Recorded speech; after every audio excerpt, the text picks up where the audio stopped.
Jody Morgan moved into the house across the street from us when she was 14 years old. For a 15-year-old boy, it was love at first sight. There was no meet cute. From the beginning, it seemed like we were destined to be together forever. But enough sentimentality. What really bonded us was a shared love of adventure. We were always needing to do something. Not some everyday things, but extraordinary things. As kids, it started with things like climbing really tall trees or exploring caves, diving off local bridges and painting water towers. Nothing seemed to be taboo as long as it stayed within the law, although a lot of it was walking on the edge, if you know what I mean. Her favorite expression was, "You always regret what you didn't do." We barely managed to make it through high school without killing ourselves. I graduated first and got a good job laying bricks. Our school had a construction vocational training program, and I took full advantage of it. Jody graduated a year later. She went through the nursing program and was quickly hired by one of the local ambulance services. 6 months later, Jody Morgan became Mrs. John Terrell. Our extracurricular activities slowed down a lot, but did not disappear. The excitement we lacked outside the house we made up for in the bedroom. When it came to sex, everything was on the menu. We worked hard. We saved money and bought a house. After our third son was born, Jody quit her job. Life was good. I had 6 people working for me, and there was more work than we could handle. Only one problem still existed. Jody started to feel sorry for herself. "John, we have to do something about this." "With what? Everything seems to be fine. Are the boys okay?" "The boys are fine for now. I'm worried about us. We're at a standstill. If we don't start doing something, we'll put down roots and we won't be able to move anymore." That's a hell of an exaggeration, but I see what you're saying. Any suggestions? The boys are 8, 9, and 10 years old. I think they're old enough to do it with us. We'll have to adapt a little to hook them up, but I think it could be fun. It doesn't have to be all the time, but we have to do something. I don't want them to regret not doing something when they were young we didn't. Jody didn't appreciate it when I started laughing. "What the hell is so funny here, John? You sound just like you did 20 years ago. Is this the legacy you're going to leave your sons?" "Why not? I think it would be a good idea to instill it in them. I don't want them to grow up to be logs." "Is that all?" "No. I want that for myself, too. There's a hell of a lot of things we haven't done yet. We can afford it, and we've got time. Your guys can cover for you when you need to get away." "Okay, I agree. Let's rock." That's what I think they're saying now? For the next couple years, we were constantly on the move. It wasn't continuous, but regular enough. When one trip was over, Jody was already planning the next one or two. We all enjoyed mountain river rafting, and it opened a few doors for us. We took 2 trips to the Boundary Waters in Minnesota. We tried bungee jumping and zip lining. We ended up with 5 kayaks. After getting our scuba certifications, even more opportunities opened up to us. We tried hot air ballooning but found it boring. Jody and I did a tandem skydive. 10 years passed. Terry, our oldest son, joined the Air Force. Greg became a scuba instructor, and Robert, the youngest, became a truck driver. Jody and I were left alone. Everything seemed to slow down. I spent more time at work, and Jody spent more time online. Jody went back to work. Things were quiet for a few months. "John?" "Yeah." I'm starting to get a little worried. "What exactly does that mean?" "There's something I need to do." "There's a lot going on at work right now, so maybe it can wait a bit?" "I guess so. Actually, I was thinking maybe, for a change, I could do something on my own." "You mean by yourself?" "Not exactly. I thought maybe with one of the girls from work. I've never gone anywhere without you, so it would be some variety at least." "Is there anything in particular in mind?" "No. Sarah and I have talked about it a bit, but we haven't decided anything yet." "That's Sarah Harlow?" "Yes, you've seen her at some of the picnics." "Is that the one who's been divorced twice?" Jody hesitated. "Yeah, but that's not a problem. Why would it be?" "I'm sorry, I figured you'd be judgmental. Just because she's divorced doesn't make her a bad person." "I never said that, and I'm sorry if that's how you interpreted it." "So you're okay with it?" "Of course! Have I ever turned you down for anything?" Thank you. Thank you. I felt bad. All the trips and vacations that Jody planned were tied to her mantra in one way or another. I knew that. I just had to figure out how it applied in this case. She would do something so she wouldn't regret not doing it later. There's a lot of negativity out there. All I had to do was figure out what she was going to do. The business has grown well over the years. In addition to laying brick, we also did a lot of block masonry and poured concrete foundations. We didn't do driveways or sidewalks, just foundations and pouring walls. The company also did steel buildings. They were usually simple, prefabricated buildings, but some of them were quite large. I now had over 50 full-time employees. I never asked Jody what she was planning. The fact that she didn't openly say what it would be caused me some concern. I'm sure she had something on her mind. My concerns were greatly heightened when I discovered that she deleted her browser history every time.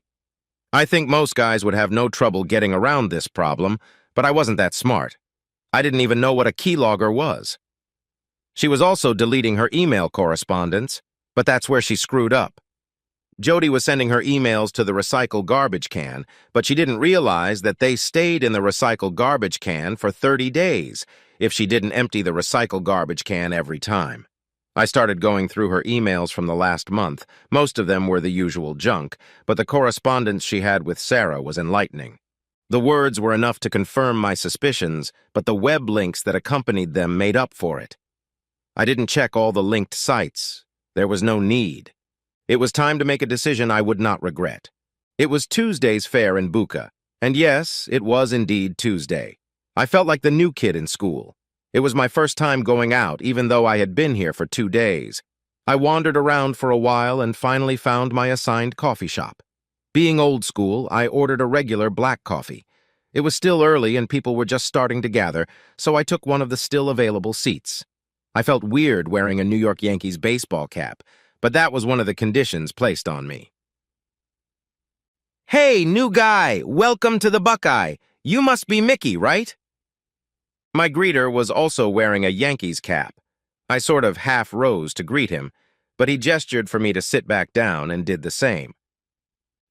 "Ted Williams, always a pleasure to meet a fellow ball player." He shook my hand vigorously. We both laughed a little at the inappropriate reference to a ball player.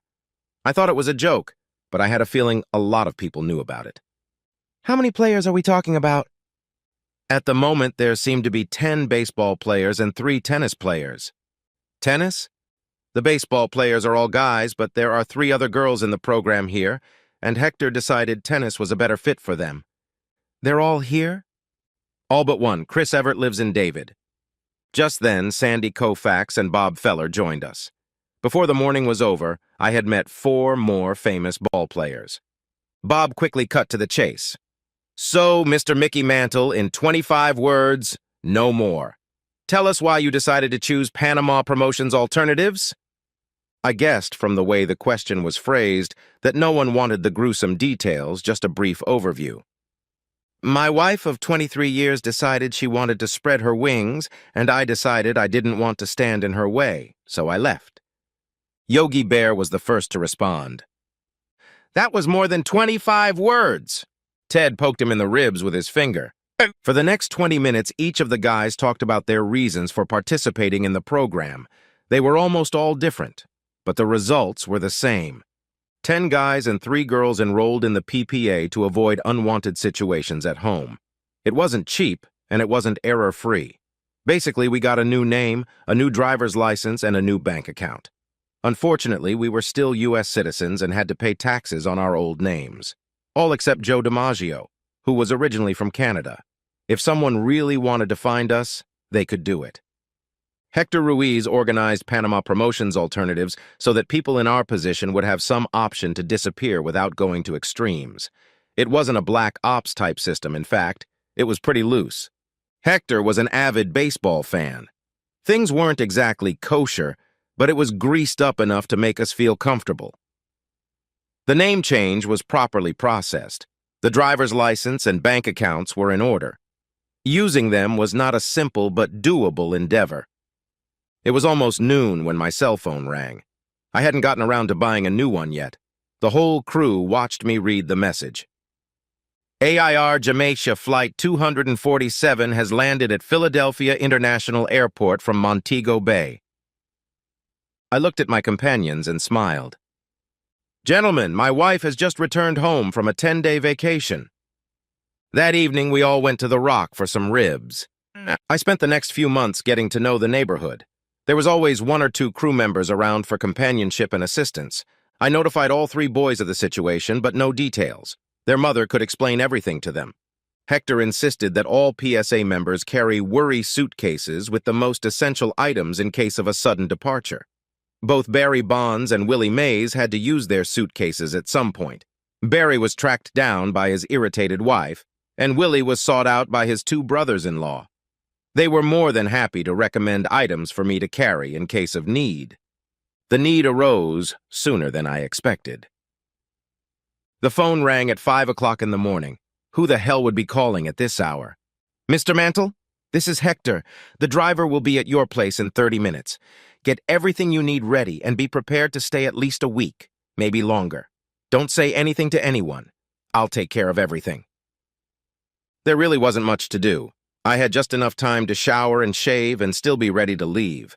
Luckily, the driver had brought some arepas with him. An hour later, we were in David. Chris Everett was waiting with an anxious suitcase when we pulled up. I have no idea why she chose David over Boca. As we drove south, the temperature was completely different. She didn't look like a tennis player at all. Of course, I didn't look like a baseball player either. She looked more like a Mediterranean type. We introduced ourselves and she began to settle in. She had already eaten breakfast, so I ate her arepas. Do you have any idea where we're going? I shook my head. No. Do you have any idea why? I feigned ignorance again. She had a dejected look on her face and sat silent for the rest of the ride. 30 minutes later, we rode to a small marina. I had no idea where we were. I know absolutely nothing about sailboats. I only know that the one we were on was of medium size. After unloading us and our bags, the driver smiled, waved, and drove off. The boat was called the Yankee Clipper. I thought that was ironic. The captain, Jamie Ruiz, was Hector's cousin. His mate was a young local girl named Marisol. It turned out he ran the ship and she took care of everything else. I had no idea what we would be doing or how much we would be charged for this service. But it didn't matter. Our things were stowed in the back cabin, and we gathered on deck to drink coffee and eat some cookies. It was too early for lunch. Jamie was proudly telling us about his Peterson 44. It meant nothing to me. Chris and I both acted like we were interested, wanting to make him feel good. I glanced at her a few times, and it was easy to see how she felt. However, he got her attention when he mentioned that we would be staying in the main cabin and he and Marisol would be across the hall. I'm sorry, but that doesn't work for me.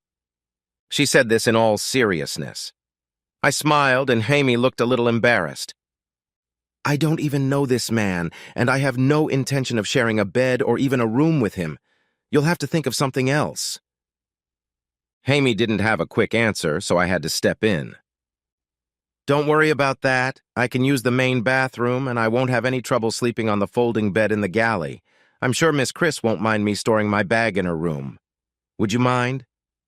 After I said that, I realized that by using the expression Miss Chris, I had made a fool of myself. I need to be more careful not to repeat that mistake in the future. Chris went below to get settled in her cabin while I wandered around the deck. Jamie and Marisol pulled away from the dock using the auxiliary engine. I had no idea where we were and no idea where we were going, and I didn't care. I must have dozed off because the next thing I remember was Marisol calling me to lunch. It looked like most lunches would be on the deck. That suited me just fine. After a light lunch, Jamie opened a small tablet computer. Miss Everett, your ex-husband, Anthony Krupe, and some friends arrived in Panama City last night and rented a car this morning. All we know is that they asked the woman at the car rental counter for directions to David's place. Chris sank into her chair, sighed, and said, Shit. Mr. Mantle, your wife, Jody Terrell, came on the same flight from Philadelphia and rented a car as well. We don't know anything else. Marisol, do you have any cold beer? I couldn't think of anything smarter. 30 minutes later, Jamie and Marisol were already hoisting the sails, and soon we were hurtling full speed into the open ocean. Chris spent the rest of the day down below, while I lay on the deck, enjoying the sun and the wind, and got my cold beer. For the next 3 days, all was quiet. I slept in the galley, Chris took the master bedroom, and Jamie and Marisol shared the forward cabin. I tried to be helpful, helping Jamie whenever I could. Chris helped Marisol, but did some of the cooking herself. She was great at brunch-type meals. No one complained. She seemed to be comfortable in the kitchen and in the hall. I spent most of my free time on deck, except when it rained. It rained almost every day, but not all day. When we weren't sailing, Jamie found some quiet coves and bays to moor the boat for a while. I caught a few fish, but had no idea what kind of fish they were. All I knew was that they were pretty tasty. Chris spent time on the deck, but more often than not, she usually wore a light blanket. She had a one-piece swimsuit that was modest and seemed a little old-fashioned for her. Unlike Jody, Chris was short and stocky. She wasn't fat, but rather well-fed. I found that interesting, but not erotic. You know, a little sun would help you keep that nice tan. It was a feeble attempt on my part to be friendly. It's not a tan, you idiot. The sun ages your skin and is the leading cause of melanoma. I'd rather cover up than look like an old woman with tanned skin. That was unexpected. Her skin had a golden sheen to it, and I just assumed it was from a regular tan. I guess she really was Mediterranean. I'll try a different approach tomorrow. All was quiet and serene. Who am I kidding? It was boring as hell. By the end of the week, Chris was finally warming up. The conversations were short and meaningless, but they were conversations. That night after dinner, we were on the deck and she decided to open up a little. "Mickey, why are you here? What made you sign a contract with the PPA? Since I decided to live in David instead of Boca, I feel a little out of place. You all know each other up there." That should work both ways. Put it this way. You tell me your story and I'll tell you mine. But there's one thing I need to know first. Yes. What's that? What's your real name? We're not supposed to talk, but the hell with it. My name is Carla. Great. You can call me John. It's funny for me to say Mickey. Carla reached into the fridge and pulled out a new bottle of beer for both of us. I won't bore you with the long story. I got married about 8 years ago in Westchester to the son of an old family friend. I guess you could call it a marriage of convenience, although technically it wasn't. My family was well-to-do, and his family was too. Unfortunately, I couldn't have children, so my husband decided he needed to look for someone else. Should I continue? I smiled, nodded, and took a sip of my beer. My family, the Randazzos, were in the municipal construction business. They maintained all the traffic lights, street lights, storm sewers, and other such projects in the Tri-County area. It was very profitable. The Krupe family owned 4 restaurants, several pizzerias, and sandwich stores. And how did you end up here? My husband Tony just informed me that he was having a baby with his last girlfriend. He was going to move her into our house while she was pregnant, and after the baby was born, they would find a more suitable place to live. He seemed to be very confident. He's always been like that. She brought us 2 more cold ones. I smiled and waited for her to continue. I burned the house down, as well as 3 cars. Then I burned down the biggest of Krupe's restaurants, and finally I cleaned out all the bank accounts, including savings and investments. 2 days later, I was here. We sat in silence for a few minutes, enjoying our beers. All right, John, now it's your turn. My wife Jody and I met when we were kids. We grew up together and were always getting into trouble. She enjoyed every minute of it. Her mantra was, "Always regret the things you don't do," and she lived by that. Eventually, we got married and had 3 children. I started my own construction business, which was doing very well. Every chance we got, we were doing something adventurous and exciting. As the children grew up, she got bored and decided to have one of her own ventures. The nature of the project she chose meant that I couldn't go along with her, and also, unfortunately, she couldn't discuss it with me. Carla handed me a new cold beer. I think I see where this is going. I'm no computer genius, but I had no trouble figuring it out. It was really bothering me. I don't know what was worse, knowing what she was going to do or knowing she was keeping it a secret from me. We'd shared everything all our lives, and now it was going to happen. I take it you waited until she left before finalizing everything? Yes. I turned my business over to my employees in exchange for a share in future profits and took a good chunk of our savings, but not all of it. I left her the house and everything else. Are you sure she did what you think she did? No. I don't want to know, and I don't need to know more than I know. I don't need this grief. Have you heard anything about her since then? Nope. We sat in silence for a while, and then Carla apologized and went to bed. I slept on the deck that night. The next day there was some kind of storm. It got really bad by dinner time. Jaime and Marisol spent quite a bit of time setting up ropes or anchors or something to get ready for the night. They seemed to know what they were doing, so I felt at ease. All I could think about were the lyrics from an old Queen song. Thunder and lightning, very, very scary. Galileo, Galileo. I don't know what was worse, the bright flashes of lightning or the loud peals of thunder. It was hard to fall asleep, and the fact that Carla kept shaking me wasn't helping. What the hell do you want? It's a really bad storm, John. Come down to the cabin with me, quickly. It's okay, I'm fine. Don't worry about me. Go back to bed. Yeah. I'm not worried about you, asshole. I'm worried about me. Get your ass back to your quarters. Now! She tugged on my arm. I spent the rest of the night with my arms around her. Most of the time, she pulled the blanket over her head. By the next morning, all was quiet and peaceful. I woke up with her breasts in my hand. She seemed awake and aware of both states, but didn't know what to do and just lay there unmoving. Smoothly as I could, I pulled my ass back and removed my hand.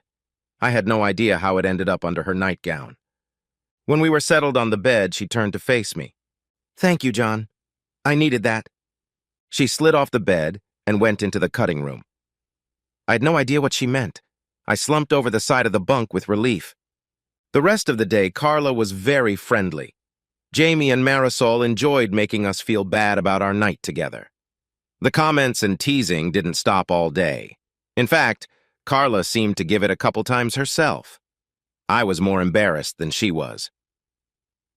In the evening, after a few beers on deck, Carla took my hand and we went to the cabin together. We hardly slept that night. It was a new experience for me. My first woman other than Jody. It was both different and, at the same time, the same. It's hard to describe, but I really enjoyed it. I didn't feel any guilt. Unfortunately, it was also our last night aboard the Yankee Clipper. On the way home, our driver gave us the latest news. It seems that Jody had left Boca after a week and had returned home. Carla's husband, however, had just disappeared with his two companions. They found a rental car in the middle of nowhere, but no passengers. We dropped Carla off at her apartment, and an hour later I was home. The first person I met the next morning was Billie Jean King. She had spent most of the week with Jody while I was away. Jody had spent a couple days showing my picture all over town.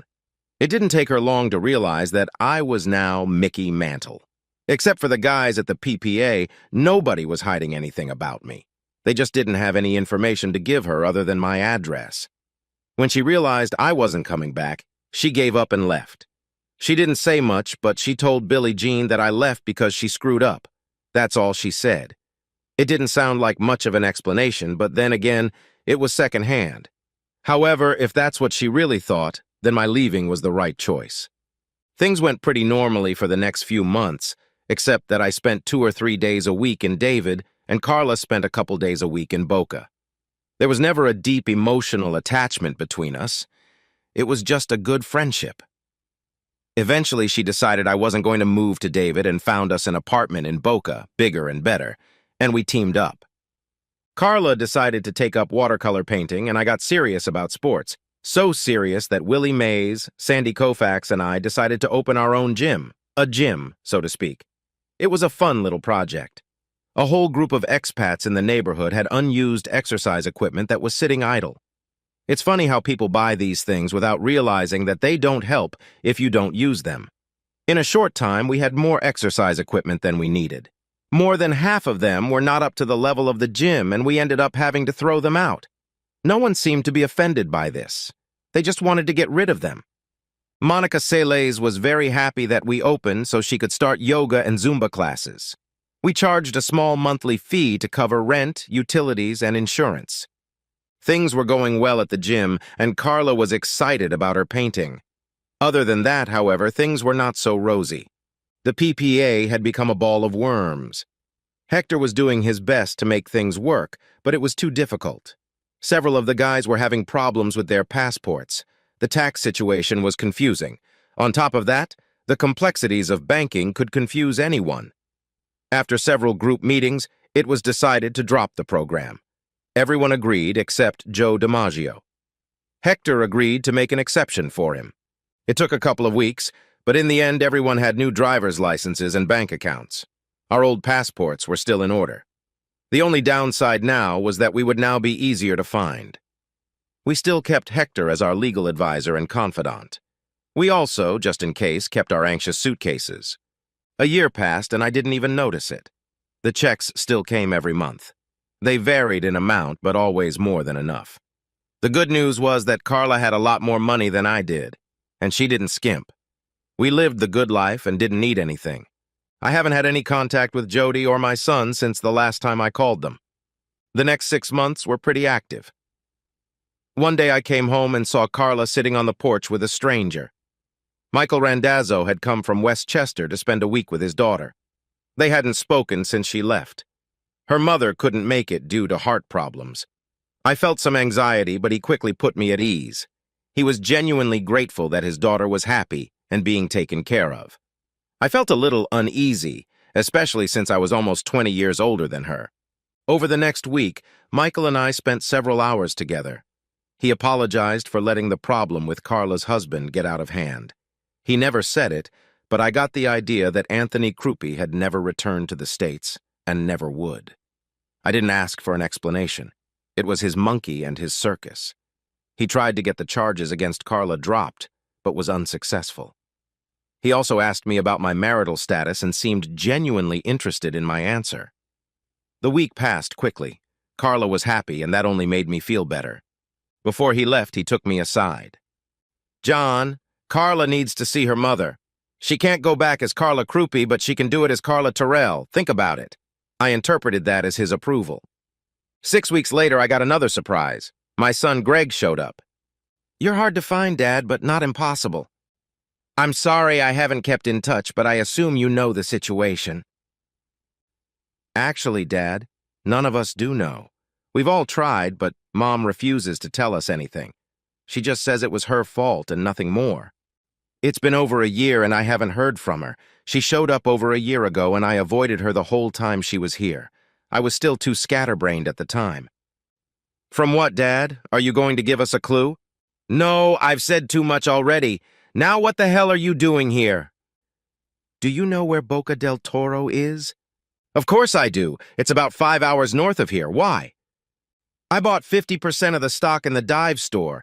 I'm here to do the paperwork. I'll be moving in next month." "What's your mother doing?" "She was pretty depressed for a while, then she found a new job.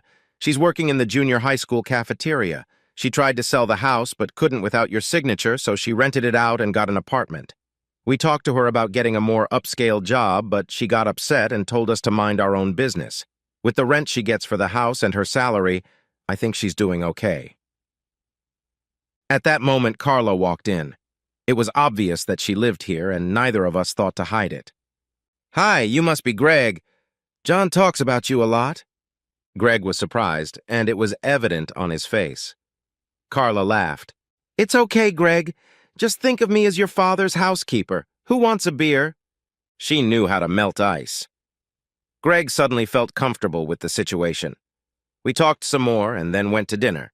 Before Greg left for the States, I gave him power of attorney so Jody could sell the house. He came back a month later to start his new business. I haven't had any contact with the business since I left. That was the plan.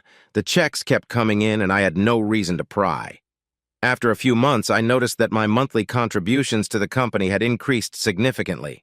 I left Gary Jones in charge of the company and felt it was time to put him to the test.